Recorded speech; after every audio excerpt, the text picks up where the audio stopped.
Shalom Bapak Ibu, sahabat Galilea dan seluruh subscriber Galilea Network yang diberkati oleh Tuhan Yesus. Selamat pagi.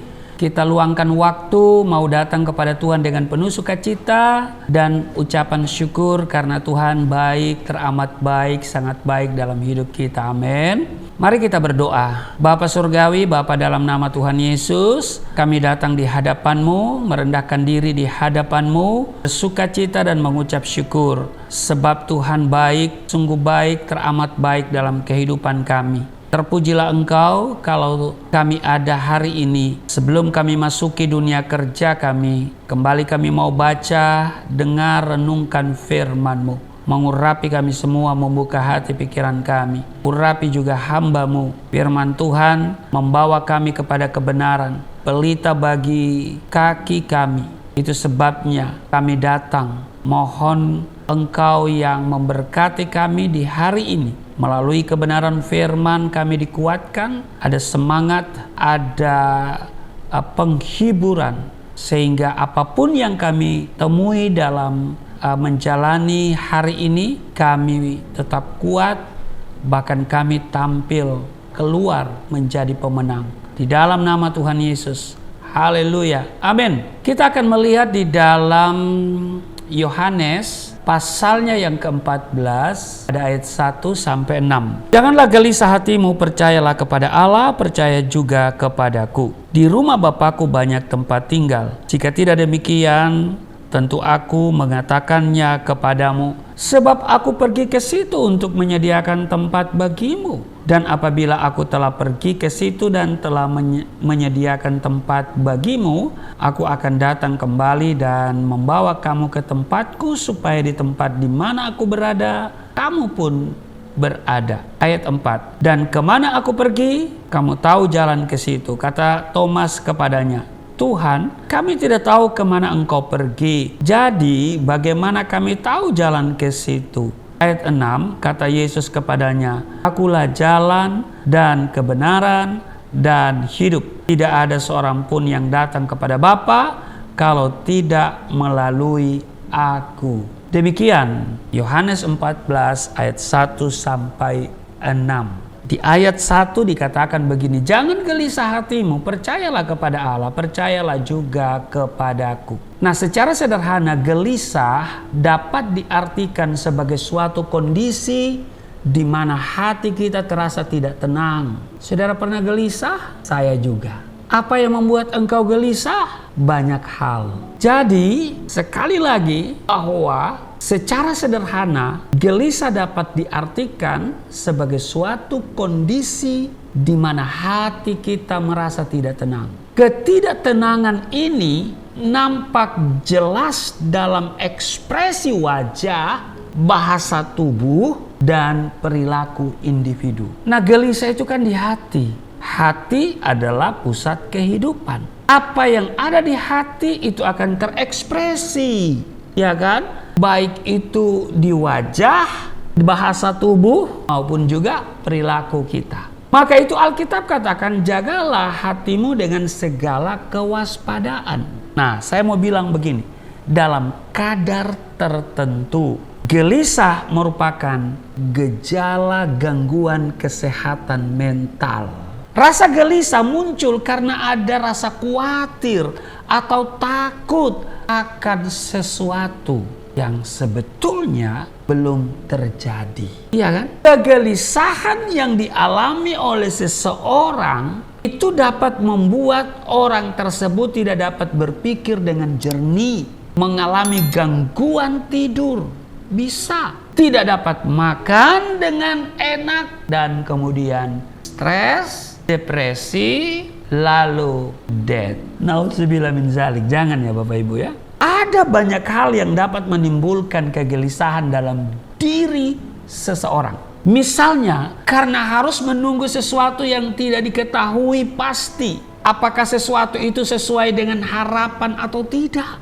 Juga bisa karena pemberitaan negatif di berbagai media, termasuk media sosial. Misalnya tentang pembunuhan, perampokan, pemerkosaan, begal, perselingkuhan, dan lain-lain sebagainya.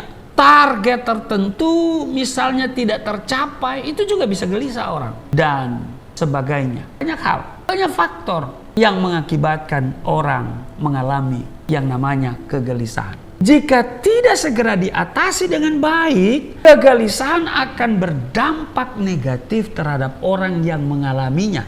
Misalnya, mengalami gangguan kesehatan fisik, tapi juga mental, serta sosial. Oleh karena itu, rasa gelisah tidak boleh dianggap sepele, Bapak Ibu. Nah, para ahli kesehatan mental memiliki banyak nasihat terkait bagaimana mengatasi rasa gelisah. Misalnya, mengelola pikiran, kemudian berolahraga dengan cukup dan teratur tentunya, mengkonsumsi makanan yang sehat, tidak mengkonsumsi alkohol secara berlebihan, tidur atau istirahat yang cukup, tidak menggunakan obat-obatan terlarang, tidak merokok, dan dalam kondisi tertentu harus datang ke pusat layanan kesehatan mental untuk mendapatkan pertolongan. Bapak Ibu, kekhawatiran yang menyebabkan orang menjadi gelisah adalah hal yang manusiawi dan dapat dipahami, dapat dimaklumi. Akan tetapi dengar baik, rasa gelisah tidak boleh dipelihara agar hidup kita produktif dan berkualitas. Sekali lagi saya tegaskan bahwa kekhawatiran yang menyebabkan orang menjadi gelisah adalah hal yang manusiawi, tetapi jangan dipelihara. Amin. Supaya hidup kita produktif dan berkualitas. Kepada orang-orang pendatang yang tersebar di Pontus, Galatia, Kapadokia, Asia Kecil, dan Bitinia, Rasul Petrus menasihatkan agar mereka menyerahkan segala kekhawatiran mereka kepada Allah, karena Allah lah yang memelihara mereka. Di dalam 1 Petrus pasal 5 ayat 7 dikatakan begini, serahkanlah segala kekhawatiranmu kepadanya, sebab Ia yang memelihara kamu. Mazmur juga ternyata pernah mengalami kegelisahan. Dalam Mazmur 43 ayat 5 dia menulis begini, mengapa engkau tertekan hai jiwaku, dan mengapa engkau gelisah di dalam diriku? Berharaplah kepada Allah, sebab aku bersyukur lagi kepadanya, penolongku dan Allahku. Itu tertulis dalam Mazmur 43 ayat 5. Mazmur menyadari bahwa ia gelisah, sehingga ia memerintahkan jiwanya untuk berharap kepada Allah, sebab Allah adalah penolongnya. Amin. Jadi ketika engkau gelisah, percaya kepada Allah. Sama halnya dengan pemazmur dan orang-orang pendatang yang tersebar di Pontus, Galatia, Kapadokia, Asia Kecil, dan Bitinia, yang diberi nasihat oleh Rasul Petrus tadi. Di 1 Petrus pasal 5 ayat 7, serahkanlah segala kekhawatiranmu kepadanya, sebab Ia yang memelihara kamu.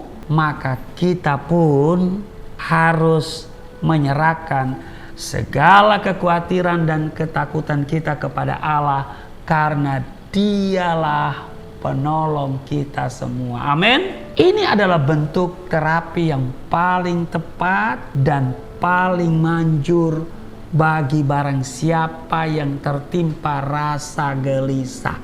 Terapi yang paling manjur, paling tepat untuk mengatasi hati yang gelisah adalah serahkan kepada Allah. Percayalah kepadanya dan Dia akan bertindak. Allah pasti akan menolong kita serta memenuhi hati dan pikiran kita dengan damai sejahtera. Sekali lagi saya mau katakan, seperti Tuhan Yesus beri ketegasan, jangan gelisah hatimu. Percayalah kepada Allah, percayalah juga kepada Tuhan Yesus Kristus. Amin.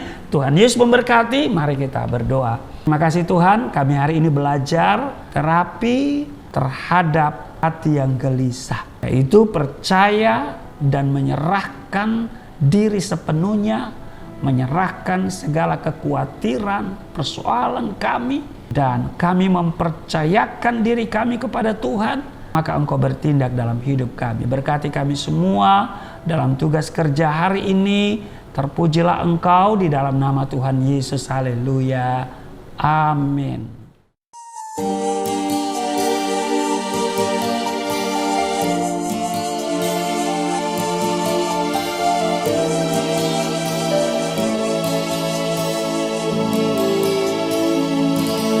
Bapa kami yang di surga,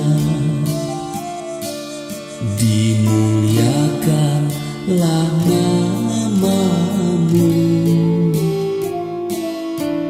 Datanglah kerajaan, jadilah kehendak-Mu di bumi seperti di surga.